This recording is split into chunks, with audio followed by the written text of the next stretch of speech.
নমস্কার, আমি উপাসনা। আপনারা দেখছেন নো পলিটিক্স। আর আজকে আমাদের সঙ্গে যিনি রয়েছেন তার আলাদা করে কোনো পরিচিতির দরকার পড়ে না। সেই মানুষটার নামটার সামনে লর্ড কথাটা যুক্ত হয়, বা সোজা অর্থে এটাও বলতে পারেন উনি কিন্তু তৃণমূল কংগ্রেসের অন্যতম চাণক্য। কে? আমাদের সঙ্গে রয়েছেন দি লর্ড কুণাল ঘোষ। নমস্কার। নো পলিটিক্স উপাসনা আর গোটা টিমকে অনেক শুভেচ্ছা। কিন্তু যে যে বিশেষণগুলো দিল ওগুলো আমার একটিও প্রাপ্য নয়। আমি একজন মমতা বন্দ্যোপাধ্যায়ের নেতৃত্বে, অভিষেক বন্দ্যোপাধ্যায়ের সেনাপতিত্বে যে এত বড় একটা তৃণমূল পরিবার, আমি তার একজন গর্বিত সৈনিক। আমিও ধন্যবাদ এবং কৃতজ্ঞতা জানাচ্ছি যে এত সুন্দর একটা উদ্যোগ এরা শুরু করেছে, যে নো পলিটিক্স। তো তার প্রথম এপিসোডে যে আমাকে সুযোগ দিয়েছে তার জন্য আমিও, একদিকে তারা সাংবাদিক, অন্যদিকে আমার রাজনৈতিক সহকর্মী, আমি তাদের আন্তরিক ধন্যবাদ এবং আগামী দিনের জন্য শুভেচ্ছা জানাচ্ছি। একটু শুধু যোগ করে দেব, ওদের নো পলিটিক্স নামটা কিন্তু আমার খুব ভালো লেগেছে, যদিও আমি বলবো ইয়েস পলিটিক্স, কারণ কি এই ট্রিক্সটাই তো পলিটিক্সের প্রাণভোমরা। আর একটা আমি খুব আবেগতাড়িত হলাম যে উপাসনা যখন ওই নামটা নো পলিটিক্স, তার কারণ হচ্ছে প্রতিদিন কাগজে, মানে আমি এখন যার কনসাল্টিং এডিটর, 1996 সালে সান্ধ্য প্রতিদিনে বৃহস্পতিবার করে আমি একটা আমার কলাম চালু করেছিলাম যার নাম ছিল পলিট্রিক্স, টয় হর্ষই রফালা। তো এখন পরবর্তীকালে সেটা একটা কলাম থেকে সেটা একটা ডায়েরি গোছের একটা কনসেপ্টে নিয়ে যাই। তারপরে আরও যারা সাংবাদিক পলিটিক্সের খবর দিতেন তাদেরটাও পলিট্রিক্সে আমি ইনক্লুড করি। পরবর্তীকালে আমি আবার যখন প্রতিদিনে ছিলাম না, সেটা এখন কিংসুক কন্টিনিউ করে। কিন্তু এই পলিট্রিক্স, এটা বাংলা সাংবাদিকতায় এই শব্দটা ইনক্লুড করে কাগজের বিভাগ চালু করা আজ থেকে প্রায় 30 বছর আগে। ফলে যখন উপাসনা আমাকে এই পলিট্রিক্স শব্দ বন্ধটাকে দিয়ে নো পলিট্রিক্স আনলো, তখন কিন্তু আমার মনে হলো সব আছে, এদের একদম ঠিকঠাক এগোচ্ছে। কুণাল দা, একটা প্রশ্ন আপনাকে একটু ফান দিক থেকেই করি, যে যদি জার্নালিস্ট বা পলিটিশিয়ান না হওয়া হতো তাহলে কোন প্রফেশনটা চুজ করতেন? এটা আমি ভাবিনি কখনো, তার কারণ হচ্ছে আমি এত ছোটবেলা থেকে, মানে স্কুলে ওয়াল ম্যাগাজিন, তারপরে ওইসব লেখালেখি হ্যান ত্যান করে, ফলে আমি ওটার সঙ্গে আমি মিশে আছি। আমি নিজে বুঝতে পারি আমি যদি লেখালেখি না করি আমার শ্বাস বন্ধ হয়ে যাবে। প্র্যাকটিক্যালি আমার জেল জীবনেও আমি কিন্তু মানে এই লেখালেখিটা ছিল আমার একটা, কিছু না লেখার থাকলে কোর্টের বিচারককে চিঠি লিখতাম। হ্যাঁ, তো মানে চিঠি, মানে আমার এই বক্তব্য, ওই বক্তব্য, সেই বক্তব্য, আমার এটা অভ্যাস।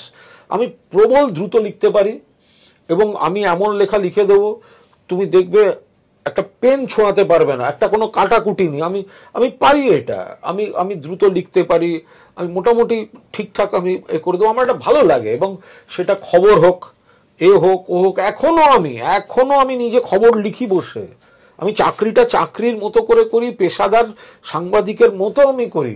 ফলে আমি না, মানে সাংবাদিক না হলে কি হতাম প্র্যাকটিক্যালি সেভাবে কখনো ভাবিনি। কারণ আমার এই চেহারায় তো নায়ক হওয়া যাবে না, গায়ক হওয়া যাবে, হ্যাঁ, ইয়ে করা যাবে না, মানে প্লেয়ার হওয়া যাবে না।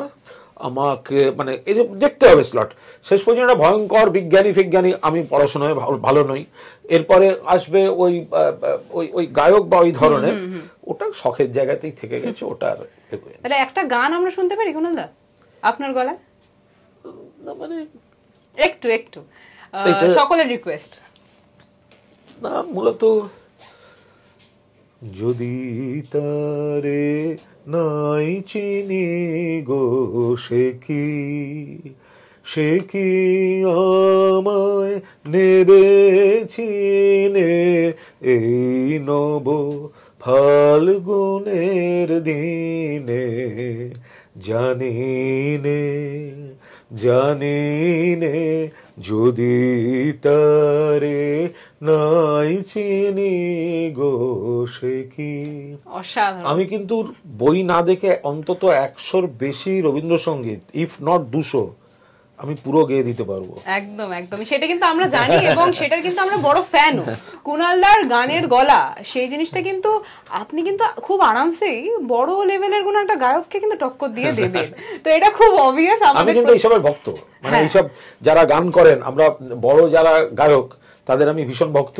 আবার যারা নতুন ভালো গাইছেন আমি কিন্তু সেগুলোও শুনি। আমি একসময় সিনেমা দেখতে খুব ভালোবাসতাম। আমার একটা সময় অফিস ছিল উত্তরবঙ্গ সংবাদ গোষ্ঠীর কলকাতা কাগজে, 164 লেনিন ছাউনি, বন্ধ হয়ে গেছে বহু বছর আগে। মানে এরম থাকতো যে, আর উল্টো দিকে ছিল জ্যোতি সিনেমা, মানে এরম থাকতো আমার একদম টেবিল, আমার ডেস্ক একদম পুরো একটা ব্যস্ত, সব ছড়ানো, একটা পেন হয়তো একেবারে এইরকম খোলা অবস্থা, অর্ধেক লেখা এখানে, মানে যে কেউ দেখলে ভাববে উঠে জাস্ট এখানে গেছে, আমি কিন্তু হলে আছি উল্টো দিকের। আবার হাফ টাইমে বেরিয়ে একবার হইচই করে দেখা দিয়ে টুক করে আবার ঢুকে যেতাম। আচ্ছা, ওটা কি সেট করা থাকতো একদম, যাতে দেখলে কেউ মনে করে পাশে আছে, কিন্তু আমি সিনেমা দেখতে চলে গেছি। ফলে আমি এই সিনেমা দেখা, আমি এখনো যেমন নাটক দেখতে খুব ভালোবাসি। সিনেমা না, আমি জানি যদি আমি মিসও করে যাই আলটিমেটলি ওই ওটিটিতে বা ও সব আমি করে নেবো, কিন্তু নাটক দেখার আমার একটা ভয়ঙ্কর ভালো লাগার ব্যাপার আছে। না, আমি ব্রাত্য বসুর নাটকের ভক্ত, আমি দেবশঙ্কর হালদারের মানে একটা অন্ধ ভক্ত। মানে একজন অভিনেতা, একটা মানুষ মঞ্চে কিভাবে এতটা ভাঙচুর করতে পারে নিজেকে, ওটা না ওই সিনেমা বা সিরিয়াল মানে কি বলতো, 14 বার রেকর্ডিং, গ্রাফিক্স, লাইট, অমুক, কিন্তু নাটক যে করছে সে কিন্তু তার সেরাটা ওই সেকেন্ডটাতেই দিতে হবে, ওর কোনো রিটেক নেই। ফলে নাটক দেখতে আমি খুব ভালোবাসি, বলে এইসব আমার একটা পছন্দের জায়গা, পড়তে ভালোবাসি। একটু যদি জিজ্ঞেস করি যে কুণাল ঘোষের চোখে মমতা বন্দ্যোপাধ্যায়ের ডেসক্রিপশন কি হবে? দেখুন, মমতা বন্দ্যোপাধ্যায়কে আমি বহু আগে থেকে দেখেছি এবং একটা সময় দেখেছি রাজনৈতিক কর্মী হিসাবে, তখন অবিভক্ত কংগ্রেস। মূলত মমতাদিকে আমি প্রথম খুব কাছাকাছি দেখি বেহালায় ভেজাল তেল কেলেঙ্কারির সময়, ওটা সম্ভবত ওই 87-88 ওরম একটা সাল, হাজরা মোড় থেকে মিছিল, আমি সাধন পাণ্ডে ওনার সঙ্গে গেছিলাম এবং সাধনদা আলাপ করিয়ে দিয়েছিলেন, আমি প্রণাম করেছিলাম, যেরকম হয়। ফলে একটা রাজনৈতিক কর্মী হিসেবে, পরবর্তীকালে আমি দেখেছি সাংবাদিক হিসাবে, এবং সেখানে আমার খুব উল্লেখযোগ্য বেশ কিছু ঘটনা রয়েছে। তার মধ্যে 1993 সালের 21শে জুলাই যখন মমতাদিকে খুন করার চেষ্টা হলো, আমি পুলিশের গাড়ি থেকে আমার গাড়িতে, আমি তখন আজকাল কাগজে, আমি তুলে নিয়ে গিয়ে শেষ পর্যন্ত মানে অচৈতন্য মমতা বন্দ্যোপাধ্যায় আমি চোখের সামনে দেখেছি, কারণ আমি সকাল থেকে রাত অবধি মমতা বন্দ্যোপাধ্যায়ের সঙ্গে ছিলাম, যে কারণে আমাকে জাস্টিস সুশান্ত চট্টোপাধ্যায়ের যে কমিশন আমাকে সাক্ষী দিতেও ডেকেছিলেন। ফলে আমি নানা রকম দেখেছি।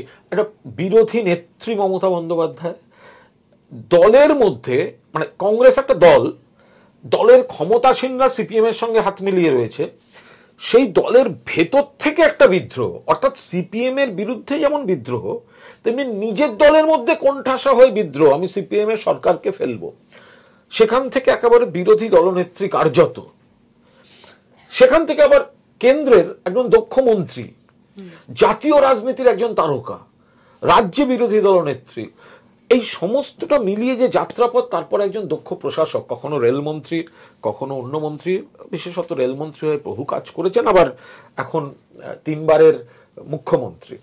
ফলে মমতাদিকে কেমন দেখেছি, এটা মানে এত রকম ঘটনা আছে, এটা বলা খুব কঠিন এবং মুশকিল। অল্প বাক্যে এটুকু বলতে পারি, মানে আমি খুব কাছ থেকে দেখেছি, আবার জীবনের অদ্ভুত খেলায় কিছুটা সময় আমাকে দূরেও থাকতে হয়েছে, আবার তিনিও পরম মমতায় আমাকে আবার আগের মতো স্নেহ দিচ্ছেন, আমিও সেই জায়গায় রয়েছি। ফলে মমতা ব্যানার্জির বর্ণময় চরিত্র, ব্যতিক্রমী চরিত্র, মানুষের পালস বোঝেন, কারণ মানুষের মধ্যে থেকে উনি যদি কোনো রাস্তা দিয়ে হেঁটে যান না, উনি বাতাসের ঘ্রাণ নিয়ে বলে দিতে পারবেন কোন বাড়িটা কাদের ভোট দেয়, বাতাসের ঘ্রাণ নিয়ে বলে দিতে পারবেন।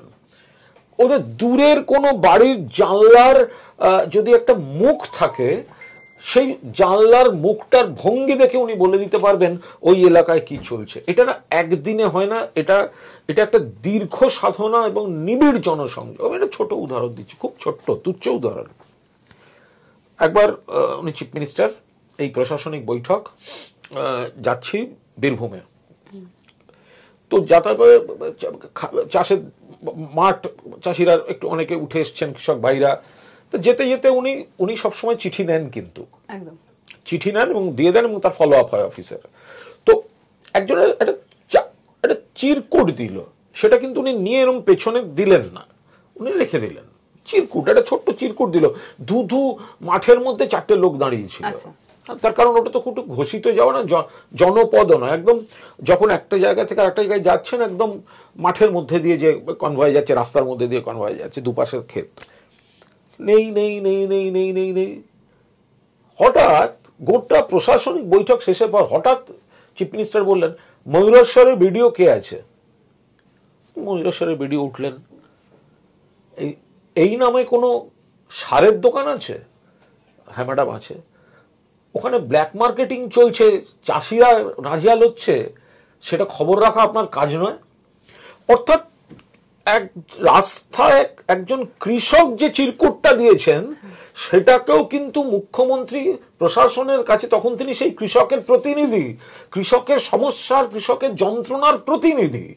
এই জিনিস ভাবা যায় না। ফলে আমি মানে একেবারে তৃণমূল স্তর থেকে আরম্ভ করে প্রশাসনের শীর্ষ স্তরে, আঞ্চলিক পাড়ার রাজনীতি থেকে শুরু করে রাজ্য হয়ে একেবারে জাতীয় স্তরে যে মমতা বন্দ্যোপাধ্যায়ের বিভিন্ন ঘটনাবলী দেখেছি, আমি একজন রাজনৈতিক কর্মী হিসাবে, একজন সাংবাদিক হিসেবে আমি সমৃদ্ধ হয়েছি।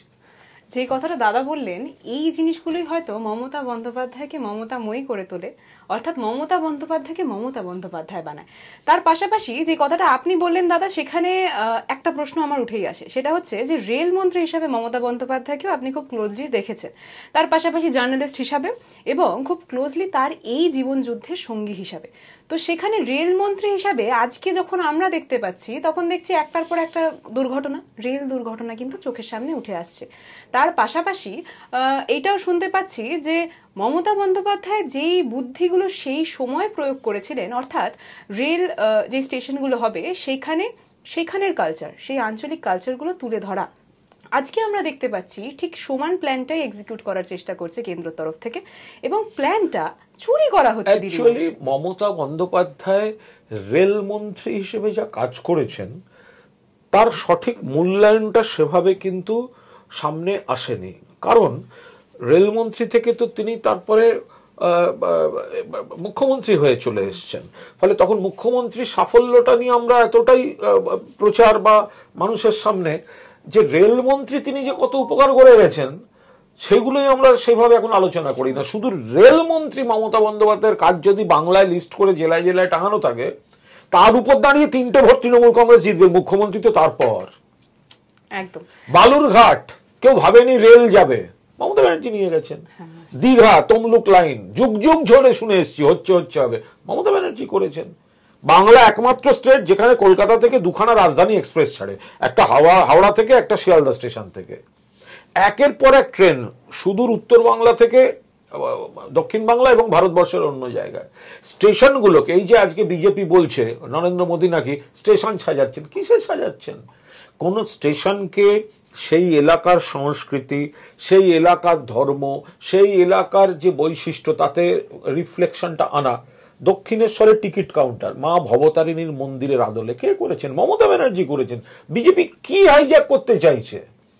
ফলে এই যে নতুন কারখানা, নতুন রেল লাইন, সম্প্রসারণ, মেট্রো, এত সম্প্রসারণ, বিশিষ্ট ব্যক্তিদের নামে স্টেশন, আঞ্চলিক বৈশিষ্ট্যকে স্টেশনে, দুর্ঘটনা রুখতে অ্যান্টি কলিশন ডিভাইস, এগুলো তো কিছুই করে না সেগুলো।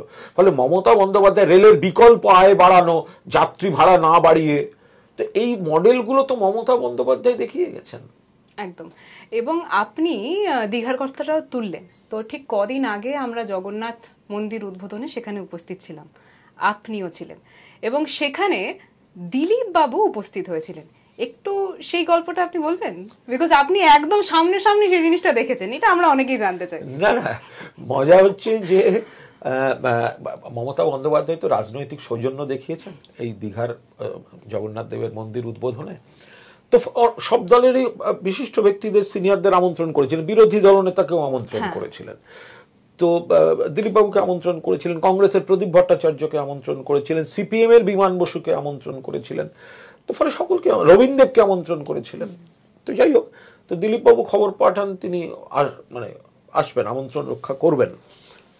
তো দিলীপবাবু এসেছিলেন। তো সেদিনকে তো উদ্বোধনী অনুষ্ঠানটা শেষ হয়ে গেছিল, কিন্তু মাননীয় মুখ্যমন্ত্রী সেই সময় মন্দির চত্বরেই অফিস ঘরে উনি একটা ওই পরিচালন সংক্রান্ত কিছু বৈঠক করছিলেন। তো দিলীপবাবু আসেন, সঙ্গে তার আগেই দিলীপদা বিয়ে করেছেন, ফলে রিঙ্কু বৌদি ছিলেন। তো প্রথমে ঘুরে অরূপ গেটে রিসিভ করলো, ছিলাম, দেখলাম।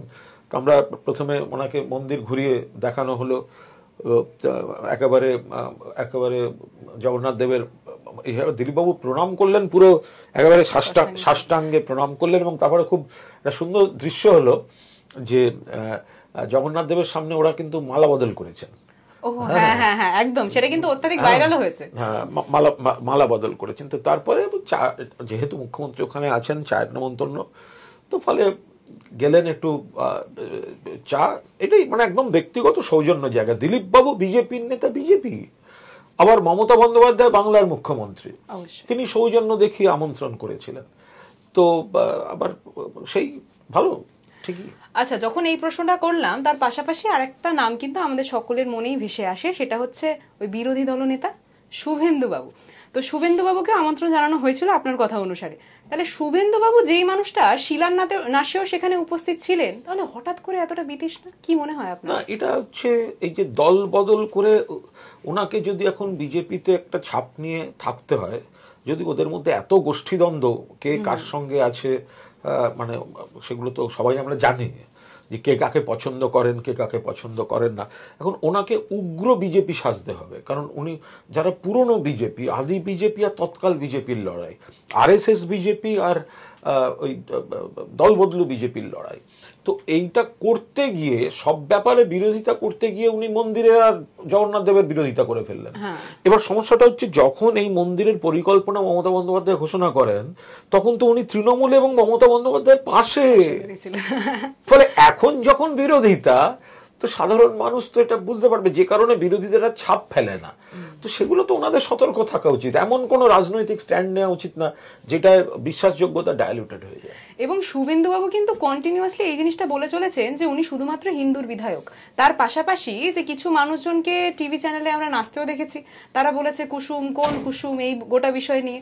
তাই এই গোটা বিষয় কেন্দ্রিক যদি আপনার ভাবনার কথা বলি, আমরা পরিষ্কার একটা কথা বলি যে আমি হিন্দু ঘরে জন্ম, কিন্তু আমি যে এলাকায় থাকি সেখানে নানা রকম হিন্দু আছে, মানে বাংলা ভাষী হিন্দু আছে, আবার হিন্দি ভাষী হিন্দু আছে, আবার উর্দু স্পিকিং মুসলিম আছে, আমার বহু বন্ধু তারা আবার বেঙ্গলি স্পিকিং মুসলিম, আবার আমাদের খ্রিস্টান বন্ধু বান্ধব আছে। আমরা কখনো কিন্তু এই ধর্ম ধরে কিছু করিনি। মানে ঈদের দিনে যে সিঙ্গুই খেতে যাব, এটা ঠিক। ধরা যাক আমরা জাগো বাংলার একটা স্টল করলাম পুজোর সময়, জাগো বাংলা স্টল। তো জাগো বাংলা স্টল হলো, হই হই করে। এবার সব ছেলেরা বলছে আমরা তো আজকে ঠাকুর দেখতে বেরোবো, ওই বেরোবো, ওই বেরোবো।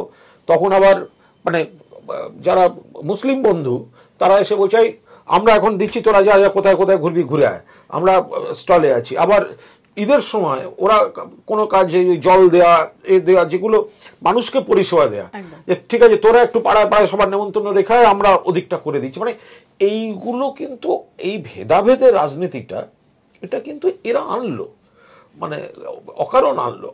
আমরা তাতে পড়ি না। আমরা নিশ্চয়ই ভাবে ধর্মকে সম্মান করি। আর আমরা দুর্গাপূজা করি না? আমাদের থেকে বেশি দুর্গাপুজো কে করে, লক্ষ্মী পুজো কে করে, কালী পুজো কে করে? আমরাই তো করি। তো এখন সমস্ত রকম পুজো আমরা করি, কিন্তু আমরা অন্য ধর্মকে সম্মান দিই। আমরা অন্য ধর্মের উৎসবেও সবাই সামিল হই, যে কারণে মমতাদি বলেন ধর্ম যার যার, উৎসব সবার। এখন এরা উন্নয়নের রাজনীতিটায় পিছিয়ে পড়ে এরা ধর্ম দিয়ে ভেদাভেদ করে ভোট ব্যাংক পলিটিক্স করতে যাচ্ছে। বাংলার মাটিতে কিন্তু এটা চলবে না। এটা কিন্তু শ্রীচৈতন্য দেব থেকে যদি আপনি পুরো মানে পিছন দিক থেকে, অতীত থেকে হাঁটতে শুরু করেন, তাহলে আজ অব্দি দেখবেন এই কুৎসিত ধর্মের পলিটিক্স চলবে না। আপনি যদি ধর্মের পলিটিক্সে যেতে যান, তাহলে এমন অনেক জায়গায় গিয়ে দেখবেন বিজেপি শাসিত রাজ্য, তারা তো আবার হিন্দুর মধ্যে ভাগ করে বসে আছে, যে উঁচু জাতের পুকুরে নিচু জাত জল নেবে না, উঁচু জাতের কুয়ো থেকে নিচু জাত হবে না, বিয়ের সময় এই হবে না, অমুকের ছোঁয়া খাবে না। তো তাহলে সে কি লাভ হলো? তাহলে মানুষকে আমরা কত ভাগে ভাগ করব? আমরা একবার ভাগ করব ধর্ম দিয়ে, তারপরে আবার তার বর্ণ দিয়ে, এইভাবে তো চলতে পারে না। ফলে আমরা বাংলার মানুষ এই বিষ প্রচারে কোনো কাজ হবে না, আমরা সব মমতা বন্দ্যোপাধ্যায়ের নেতৃত্বে মিলেমিশে সুন্দর করে থাকবো। আচ্ছা দাদা, আপনি নিজে জার্নালিস্ট, তো সেই জায়গাটা আপনি নিজে অনুভব করেছেন, উপভোগ করেছেন, এবং তার পাশাপাশি সেখান থেকে যখন আজকে আপনি নিজে চোখে দেখতে পাচ্ছেন, আমি কারোর নাম নিচ্ছি না, কিন্তু একটা বিশেষ পলিটিক্যাল মানে একটা, যাই হোক, আমাকে নাম নেব কিনা আমি বুঝতে পারছি না, নামটা আমি না হয় নাই নিচ্ছি, যে মানুষটা বরাবরই বলে যাচ্ছেন যে ওই কুসুমের কথা, এবং আমরা দেখতে পাচ্ছি যে টিভিতে উনি খুব সুন্দরভাবে নৃত্য প্রদর্শনও করছেন। তো আজকে যখন আপনি নিজে দেখতে পাচ্ছেন যে একটা বিশাল অংশ টাকা তো তাদের পকেটে যাচ্ছে, এই জিনিসটা এখন স্পষ্ট কাচের মতো, যখন এই জায়গাটা দেখছেন, আমরা প্রত্যেকে জানি ওই চারটে স্তম্ভের একটা জিনিস মনে করি, আমরা যখন শুরু করেছিলাম একরকম, আজ একরকম। আমি শুরু করেছিলাম প্রিন্ট মিডিয়ায়, তারপরে আস্তে আস্তে টিভি মিডিয়া এলো। আমি বোধহয় পশ্চিমবঙ্গের, বোধহয় নয়, কোনো বিনয়ের জায়গাই নেই, আমি সগর্বে বলছি, আমি পশ্চিমবঙ্গের প্রথম সাংবাদিক প্রিন্ট মিডিয়ার, এক্সেপ্ট দূরদর্শনের স্টাফ ফেরা, মানে স্নেহাশিস দ্বারা নয়, যে অডিও ভিজুয়ালে কাজ করেছি। 1996 সালে প্রথম টিভিতে বাংলা সাংবাদিকতায় প্রথম প্রাইভেট নিউজ ম্যাগাজিন প্রবাহ, এই যে পিটুসি, অমুক, ক্যামলুক ইত্যাদি, শিয়ালদা থেকে ক্যামেরায় তাপস রাহার সঙ্গে কুণাল ঘোষ, প্রবাহ, এগুলো আমার করা। আমার আগে কোনো সাংবাদিক বাংলায় করেনি। DD1 আর DD7 চলতো এটা, যা হয়েছে তারপর হয়েছে, তার আগে হয়নি। আবার তারপরে একটা সময় এলো, ডিজিটাল এসে গেল। তো ফলে এই যে প্রিন্ট, অডিও ভিজুয়াল, ডিজিটাল, এই সবটা এসে, কিন্তু একটা সময় পর্যন্ত একটা বেসিক বিজ্ঞান ছিল, বাংলার সাংবাদিকতা কখনো সাম্প্রদায়িক লাইন নেয়নি, সাম্প্রদায়িক ভেদাভেদের উস্কানি দেয়নি, কখনো না। আমরা চিরকাল শিখে এসেছি, কোনো কারণে যদি কোথাও কোনো ধর্মীয় গন্ডগোল হয়, আমরা বড়জোর লিখতাম দুদল দুষ্কৃতির অশান্তি বা দুই গোষ্ঠীর লড়াইতে হয়েছে। এখন ব্রেকিং এ লেখা হয় অমুকরা মরছে, অমুকদের তমুক, একদম। এই যে হিন্দু মুসলমান, এটা কোনোদিন বাংলা মিডিয়া দেখেনি, আমাদের যারা শিক্ষাগুরু ছিলেন তারা কোনোদিন শেখাননি। এবং যদি সত্যি বলতে হয়, তাহলে এগুলো যে বাড়ছে বা ছড়াচ্ছে, তার জন্য দায়ী কিন্তু এই মিডিয়া এবং সোশ্যাল মিডিয়ার একটা অংশ, যারা তিলকে তাল করে এগুলো ছড়াচ্ছে। ওখানকার ভিডিও এখানে বলে চালিয়ে দিচ্ছে। একটা লোককে যদি ধারাবাহিক তার ধর্ম তুলে তুলে উস্কানি দেওয়া হয়, সে লোকটাও রিয়াক্ট করে ফেলতে পারে কোনোদিন। ফলে এই বিষটা কিন্তু আজকের দিনে সাংবাদিকতার একাংশের লজ্জা, যে এইসব কুসুম করে লাফালো, আমি ঠিক আছে ও করেছো, তো এখন যদি কেউ কুসুম বলে নাচে, তো এখন তারপর তো দেখা যাচ্ছে যে কুসুম বলে এত উগ্র হিন্দু, এত বিজেপি হয়ে গেল, তারপর তো লোকে বলছে নাকি সে কুসুম আবার ফুটেছিল ওই গড়িয়া দীনবন্ধু অ্যান্ড্রুজ কলেজে SFI এর কোলে, সে কুসুম ফুটেছিল, তো তখন সে আবার উগ্র বাম, সে এখন উগ্র রাম। তো এই যে কুসুম, কোথাকার কুসুম কোথায় গিয়ে ফুটছে, হ্যাঁ, খুব ভয়ঙ্কর ব্যাপার। কিন্তু এইগুলো একদম বিষ প্রচার। ফলে আমার মনে হয় সাংবাদিকদের এগুলো এড়িয়ে যাওয়া উচিত। যেটা খারাপ, গঠনমূলকভাবে মানুষকে সতর্ক করা হোক, কিন্তু এই সাম্প্রদায়িক সুড়সুড়ি দিয়ে TRP বাড়ানো বা একটা লাইন তৈরি করা, পলিটিক্যালি টিল টুয়ার্ডস অমুক পার্টি, এগুলো কাগজ বা চ্যানেলের ক্ষেত্রে মানুষ খানিকটা ধর্ষক, খানিকটা ধরে নেন, বা অন্য ইস্যুতেও এরা এদেরটা একটু বেশি দেখায়, ওরা ওদেরটা একটু এই করে। কিন্তু এই যে সরাসরি ধর্ম নিয়ে, এটা খুব সমস্যা। মানে আগে যেটা হতো tilted toward this party or that party, সেটা এখন পুরোপুরি this party or that party হয়ে গেছে। তো এবার যে কথাটা আপনি আগে বললেন যে অত্যাধিক গরম, কলকাতায় কিন্তু গরমটা ভারী বেড়েছে কুণালদা, তো সেখানে না হয় আমরা একটু ফিরে যাই আপনার লন্ডন সফরে। লন্ডন সফরটা কেমন কাটালেন? না, ভালো। কলকাতা সবসময় প্রিয় শহর, কিন্তু আমার যতগুলি জায়গায় আমার যাওয়ার সুযোগ হয়েছে, লন্ডনটা আমি একাধিকবার যাওয়ার সুযোগ হয়েছে। তো এবার দুবার ঘন ঘন একটু যাওয়া হয়ে গেল। একটা মাননীয় মুখ্যমন্ত্রীর সঙ্গে অত্যন্ত কার্যকরী সফর ছিল এবং খুব সমৃদ্ধ হয়েছি। মানে এই ধরনের মমতা বন্দ্যোপাধ্যায় বিদেশ সফর বাংলা নিয়ে, মানে এটা একটা অক্সফোর্ডের ওখানে বক্তৃতা, হাই কমিশনের ওখানে বক্তৃতা, শিল্প বৈঠক, এগুলো একটা দেখার মতো। আর তারপরে আমাদের সংবাদ প্রতিদিনের একটি ইভেন্ট ছিল, বাংলার একটা বিলেতে বাংলার মেলা, লন্ডন মহোৎসব। তো ওদের সায়ন্তনদের সঙ্গে আমাদের এই সংবাদ প্রতিদিনের যৌথ উদ্যোগে, ফলে আর একবার যাওয়ার হলো। এমনি ঠিক আছে। একটু যদি সংক্ষিপ্তে আপনি এই জিনিসটা বলে দেন যে মমতা বন্দ্যোপাধ্যায় যখন লন্ডন সফরটা হলো তখন কিন্তু আপনি একবারে সফরসঙ্গী ছিলেন, তো সেখানেও আপনি একদম সাক্ষী যে কিভাবে সিপিএম এর তরফ থেকে মানে একটা গ্রুপ অফ পিপল, আমি তাদেরকে কোনো ব্যাজিং না হয় নাই দিচ্ছি, তাদের তরফ থেকে কিভাবে মমতা বন্দ্যোপাধ্যায়, গ্রুপ টুপ বললেও বাড়তি বলা হয় 6 পিস লোক, 6 পিস লোক। আচ্ছা ওইসব জায়গায়, আচ্ছা 6টা লোক আর একটা লোক ফেসবুক করার জন্য যে 4টে পোস্টার দেখিয়ে দিল, কি এগুলো কোনো মানে আছে? এবং যারা এই যে যারা হঠাৎ একটা বিকৃত প্রচার, অমুক তমুক হ্যান ত্যান, আরে ভাই ওখানে মমতা বন্দ্যোপাধ্যায়কে ডেকেছে যে ইস্যুতে, এরা চাইলো এই বাম রাম ওগুলো তো একসঙ্গে মিলে করেছে। তো যে সমস্ত বিজেপির লোকেরা ওখানে ছিল, সেই সেকশনটা আবার মূলত অন্য রাজ্যের লোকেরা। তো ভাই তোমাদের ওখানে যখন উন্নয়ন হয়, হাতরাস হয়, তোমাদের ওখানে যখন এইসব হয়, তখন কেন তোমরা তাদের বিক্ষোভ দেখাতে যাও না? ইচ্ছাকৃতভাবে পরিকল্পিতভাবে বাম বিজেপি মিলে 6 পিস লোক, তাও আমরা ইগনোর করছিলাম। মানে ওরাই জিজ্ঞেস করেছিল মমতা ব্যানার্জিকে যে আমরা কি পুলিশ দিয়ে বার করে দেবো? মমতা দি বলেছিলেন থাক, গণতান্ত্রিক দেখাতে দিন। ওখানকার ক্রাউড ওদেরকে তারপর চেস করলো, আমরা বললাম বাড়াবাড়ি করো না, যাও ভাই বেরিয়ে যাও। ওই তো দমও তো হলো না, 6 পিস মাথা নিচু করে পালিয়ে গেল। ওই জিনিসটা কিন্তু আমরা প্রত্যেকেই সাক্ষী ছিলাম, যে আমরা পরবর্তীতে দেখতে পেয়েছিলাম যে কিভাবে সেখানে সাধারণ ভিড় যেটা ছিল, সেই সাধারণ মানুষের ভিড় কিন্তু তাদের প্রত্যেককে ঠেলে সরিয়ে দেয়, এবং যে কথাটা কুণালদা নিজেও বললেন। এবার কুণালদা, একটা ইস্যু এখন খুব হচ্ছে এবং সেই জিনিসটার স্পষ্ট ব্যাখ্যা আপনার থেকে ভালো কেউ করতে পারবে না। সেটা হচ্ছে এখন আমরা দেখতে পাচ্ছি যে নিউ জেনারেশনের মধ্যে বিভিন্ন বিষয়, ডিপ্রেশন এবং তারপরে সুসাইড করার চেষ্টা। রিসেন্টলি আমরা দেখলাম রাকেশ বারবি বলে আমাদের অত্যন্ত কাছের একজন, তার পাশাপাশি আরেকটা ঘটনা আমাদের চোখের সামনে উঠে আসে, সেটা হলো 7 বছরের একটা বাচ্চা সুসাইড করলো শুধুমাত্র একটা চিপসের প্যাকেট সে চুরি করেছে, এরকম একটা মিথ্যে অভিযোগ তার দিকে প্রকাশ পেয়েছিল সেখান থেকে। তো এই বিষয়ে আপনি তো অনেকটা সাফার করেছেন এবং সেই জার্নি থেকে বেরিয়ে আজকে এতটা ফান লাভিং, এতটা জলি কুণাল ঘোষকে আমরা দেখতে পাই। এটা না, এটা জীবনের একটা অদ্ভুত দিক, যে যখন যন্ত্রণায় থাকে সেই বুঝবে সেই যন্ত্রণাটা, আর একজন কিন্তু না বুঝতে পারবে না। একটার সময় এই যে এই রাকেশ ছেলেটি চলে গেল, তো ভাবাই যায়নি, একটা তরতাজা ছেলে। এই যে বাচ্চা ছেলেটা একটা চিপস নিয়ে, যদিও তার পেছনে কি হয়েছে না হয়েছে সেগুলো পুলিশ তদন্ত করছে, বাট এই মৃত্যুগুলোতে বা আরো যারা সুইসাইড করছেন, কোথাও একটা অবসাদের কাজ করছে, দেখুন জীবনে সমস্যা আসবেই। একটা সময় আমার এসেছিল যে বিনা দোষে কলঙ্কিত হয়ে আমি বন্দী, আমি কোর্টকে বলেছিলাম আমি সুইসাইড করব, আমি সুইসাইড অ্যাটেম্প্ট করেছিলাম, মানে কোনোভাবে ঈশ্বরের ইয়েতে আমি বেঁচে যাই।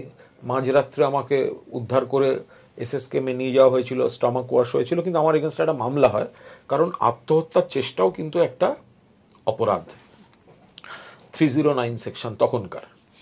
তো এই এমপিএমএলএ কোর্টে বিচার হলো, তো সেখানে মনোজ্যোতি ভট্টাচার্য মাননীয় বিচারক ছিলেন, তিনি একটা অদ্ভুত সুন্দর রায় দিলেন। সেটা হচ্ছে বিচার হলো যে সব সাক্ষীরা সাক্ষী দিলেন, জেল কর্মীরা, ডাক্তারবাবুরা, ফরেন্সিকে যা পাওয়া গেল আমার পেট থেকে, তাতে দেখা গেল যে আমি আত্মহত্যার চেষ্টা করেছি, ফলে আমি দোষী, ফলে আমি দোষী সাব্যস্ত করা হলো। তারপর আমায় কাঠগড়ায় তুলে বলা হলো, মাননীয় বিচারক বললেন যে আমি ওনাকে শাস্তি দেব না, কারণ উনি মানসিক যন্ত্রণায় ছিলেন বলে। আমার একটা ক্লাস নিলেন, আমি কাঠগড়ায়, বিচারক তার চেয়ারে, তিনি বললেন যে আপনার এখনো অনেক কাজ করা বাকি, আপনি একজন নামী সাংবাদিক, আপনি কেন নিজেকে শেষ করতে যাচ্ছিলেন, জীবনে ওঠা পড়া আসবে। ফলে এইটাকে কেটে বেরিয়ে আপনি যে আজকের পৃথিবীটা দেখছেন, এটা তো পেতেন না যদি সেদিনকে আপনি আর না থাকতেন। এত সুন্দর মনোজ্যোতিবাবু মাননীয় বিচারক আমাকে ক্লাস নিয়েছিলেন শব্দটাই আমি ব্যবহার করছি। আমার খুব ভালো লেগেছিল এবং সেটাই আমি প্রতিধ্বনিত করি বাকিদের ক্ষেত্রে। খুব খারাপ, খুব খারাপ, কিন্তু শেষটা হয়ে গেল তো শেষ। আমি যখন জেলের মধ্যে বসে, প্রেসিডেন্সি জেলে, কি করব, মাথার মধ্যে এত আইনের চিন্তা, চারপাশের চিন্তা, একটা কলঙ্ক নিয়ে বসে কি করি, উপন্যাস লিখতে শুরু করলাম। উপন্যাস মানে ধরো আমি একটা ক্যারেক্টার তৈরি করছি, তুমি একটা ক্যারেক্টার আমি তৈরি করলাম, এবার দুজনের মধ্যে কথা বলছি, উপন্যাস। আরো 10টা ক্যারেক্টার এলো। সেই জেলে বসে লেখা উপন্যাস যখন আনন্দবাজার গোষ্ঠীর পুজো সংখ্যায় বেরোলো না, আর আনন্দ পাবলিশার্স বই করে বার করলো, তখন মনে হলো আমি মরে গেলে তো এই দিনটাই আমি দেখতে পেতাম না। ফলে আমি বলবো, কেউ নিজেকে শেষ করতে যাবেন না। সমস্যা যতখানি আসুক, দাঁতে দাঁত চেপে লড়লে ওপরওয়ালা ঠিক একটা অন্ধকার রাস্তার শেষে একটা রূপলি আলোর রেখা ওপরওয়ালাই কিন্তু দেখিয়ে দেবেন। মমতা দি নাকি অভিষেক দা?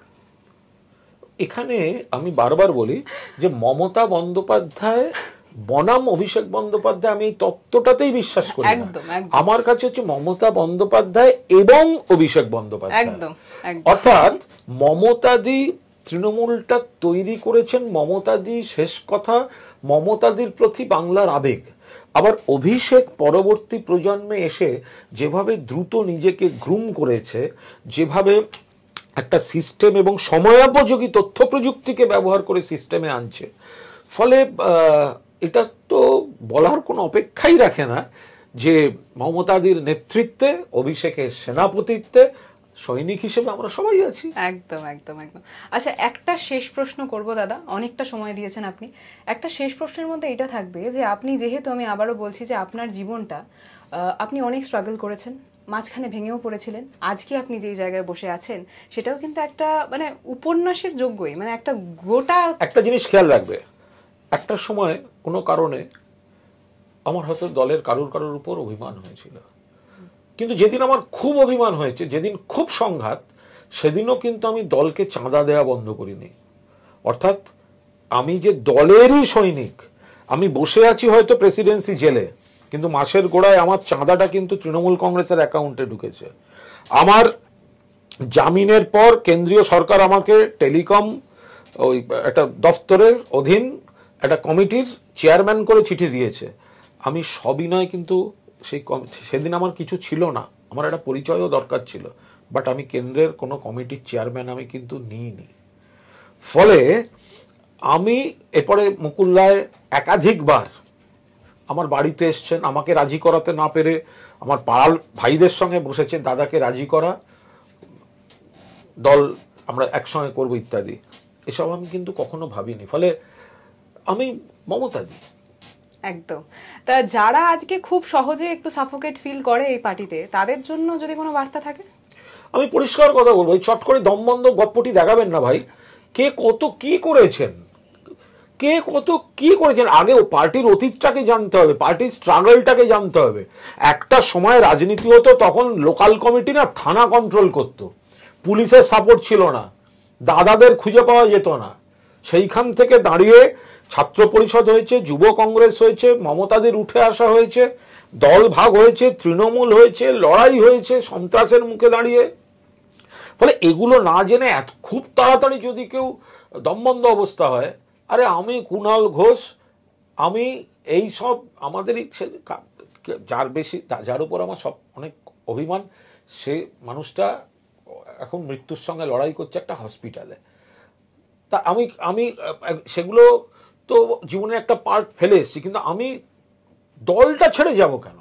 আমার দলের কারুর প্রতি সাময়িক অভিমান হতে পারে, রাগ হতে পারে, আমার ক্ষতি হতে পারে। আর একটা, আমি এমনভাবে নিজেকে তৈরি রাখতে চাই, নিশ্চয়ই দল পদ দিলে ভালো লাগে, দল দায়িত্ব দিলে কাজ করব, কিন্তু উপাসনা আমি না পুরু রাজার পাঠ করব, ঠিক আছে? আমি বলতে চাই, একটা ফোন তুলে যখন আমি বলবো আমি কুণাল ঘোষ বলছি, আমাকে না পদ বলতে হবে না, আমি তাতেই যেন লোকে অ্যাকসেপ্ট করার হলে করবে, না করার হলে করবে না। এমপি থাকাকালীন জীবনে গাড়িতে এমপি স্টিকার লাগাইনি, জীবনে গাড়িতে এমপি স্টিকার লাগাইনি। এমপি থাকাকালীন জেনারেল সেক্রেটারি হয়ে লেটারের ছাপাইনি, স্পোকসম্যান হয়ে আমার কোনো লেটার হেড নেই। আমার লেটার হেড হচ্ছে Kunal Ghosh, x MP and journalist. আমি এইভাবেই থাকতে চাই। একদম তাই জন্যেই আমরা ওই কুণালদার আগে লর্ড শব্দটা ব্যবহার করি। একবার একদম শেষ প্রশ্ন, যারা অ্যাসপায়ার করছে পলিটিশিয়ানস হিসাবে, একদম নব্য সারির লোকজনদের জন্য একটা বার্তা। 100 বার পলিটিক্সে আসুন। যারা বলে না নাকশিটকে, পলিটিক্স কেন বলবে? দেশের এটা কাঠামো। ভালো ছেলেমেয়েরা সবাই, তরুণরা, নতুন প্রজন্ম, হ্যাঁ আপনি পড়াশুনো করুন, চাকরি করুন, যে প্রফেশন ইচ্ছে যান, কিন্তু আপনি 100% রাজনীতিতে আসুন। দেশের সংবিধান আপনাকে ডাকছে। ফলে এবং তার জন্য আপনাকে একটা ধর্মনিরপেক্ষ, গণতান্ত্রিক, প্রগতিশীল একটা প্ল্যাটফর্ম চাই, যাতে আপনি সত্যিকারের সংবিধানের স্পিরিট অনুযায়ী পলিটিক্সটা করতে পারেন। সেক্ষেত্রে আপনাকে সেই মঞ্চটা দিচ্ছেন মমতা বন্দ্যোপাধ্যায়, অভিষেক বন্দ্যোপাধ্যায়। তাই তৃণমূল কংগ্রেসকেই আপনি এখন বেছে নিন। যদি তৃণমূল কংগ্রেসের মধ্যে কোনো ভুলভ্রান্তি থাকে, আমরাই সবাই আলোচনা করে আবার সেগুলোকে ঠিক করব, কিন্তু 100 বার পলিটিক্সে আসুন। একদম। অনেক ধন্যবাদ দাদাকে, অনেক সময় দিয়েছেন। আমাদের ফার্স্ট এপিসোড অবশ্যই দেখবেন, এবং হ্যাঁ, প্রথম এপিসোড ঠিক দি লর্ড কুণাল ঘোষের সাথে।